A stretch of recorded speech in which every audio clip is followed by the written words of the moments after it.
Mark Palmer, and I'm an associate professor at the University of Missouri in Columbia.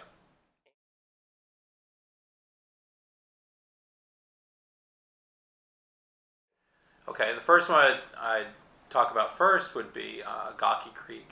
And so Gawkey Creek is a stream that's in between Carnegie, Oklahoma and Fort Cobb, Oklahoma.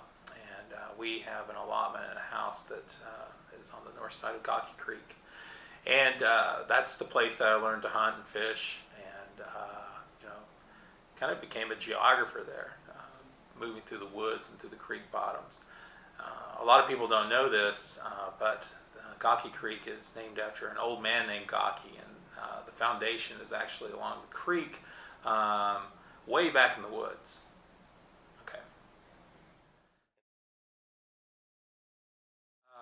I have a lot of memories associated with Rainy Mountain, but I think the earliest memory of Rainy Mountain is from the 1970s, probably about 1974, 75, in that time period, when my dad, a professor named Alan Veely from the University of Oklahoma, and his sons and I traveled to Mountain View. We were giving a presentation there, and we were going to Rainy Mountain later that day.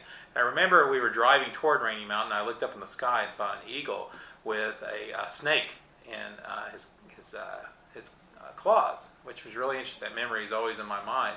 And when we got to Rainy Mountain, we actually climbed up on top and looked around. And I remember one of the Veely boys fell and hit his head on a cactus, and so he had spines in his head, and we had to pull those spines out. So that's my earliest memory of Rainy Mountain. I think Mount Scott was on there. So Mount Scott is a part of the Wichita Mountains. It's west of Lake Latonka.